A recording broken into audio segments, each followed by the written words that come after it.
បាទជំរាបសួរបងប្អូនទាំងអស់គ្នាស្ងាត់ខ្ញុំយូរមករយៈធំដោយសារតែរវល់ការងារថ្ងៃនេះអាចតែដៃបន្តិចឆ្លៀត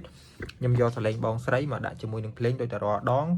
ប៉ុន្តែភ្លេងនេះរៀងពិសេសបន្តិចដោយសារមានបញ្ចូលខ្លុយខ្មែរយើងហ្នឹងដោយសារភ្លេងខ្ញុំធ្វើរួចម្ដងហើយកាលមុនខ្ញុំ cover ខ្លួនឯងឥឡូវខ្ញុំគ្រាន់តែយកសលេងបងស្រីមកហើយតម្លាក់ធូនភ្លេងមកឲ្យស៊ីជាមួយនឹងតង់គាត់ទៅអូខេហើយនេះជាសលេងដែលខ្ញុំអត់ទាន់ធូនប៉ុន្តែខ្ញុំបានកាត់កដងត្រូវអស់ហើយ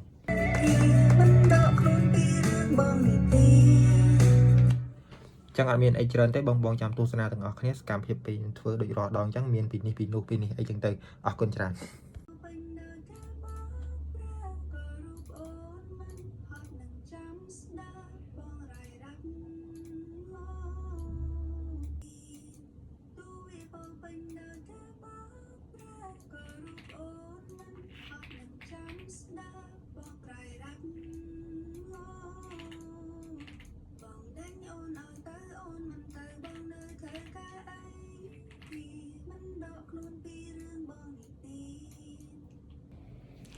បាទមុននឹងចូលវគ្គ mastering បញ្ចប់ការងារខ្ញុំសូមមកប្រម៉ូទខ្លួនឯងបន្តិចមិនប្រម៉ូទទេមក sponsor លើខ្លួនឯងបន្តិច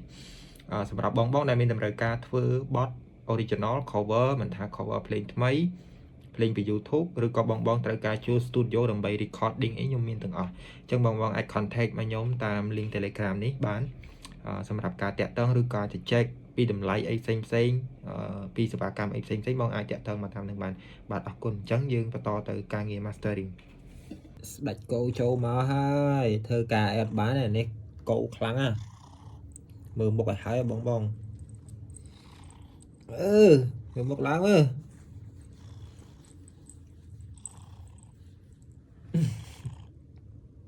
បាទអញ្ចឹងយើងបន្តការងារមកដល់ mastering នេះជា mastering របស់ខ្ញុំដាក់អត់បានដាក់ plugin អីទេគ្រាន់តែបានចងបោះសិនយើងផ្សែនជាគ្រប់សិនហើយបានខ្ញុំធ្វើការ master អញ្ចឹងទស្សនាទាំងអស់គ្នា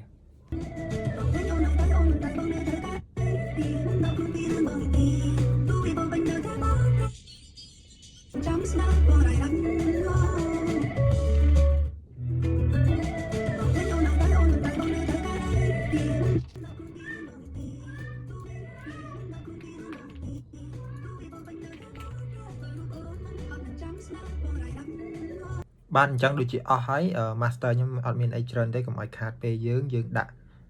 មកល្មមស្ដាប់ទៅបាទហ្នឹងហើយអញ្ចឹងវីដេអូហ្នឹងខ្ញុំសូមបញ្ចប់ប៉ុណ្ណឹងអរគុណពុកម៉ែបងប្អូនទាំងអស់គ្នាដែលគាំទ្រកន្លងមកបាទបងលេងអូនឲ្យទៅអូនមិនទៅបងនៅធ្វើការអីពីមិនដកខ្លួនពីរឿងបងនេះទេទោះវាពោពេញនៅតែបងប្រាក៏រូបអូនមិនហត់នឹងចាំស្ដាប់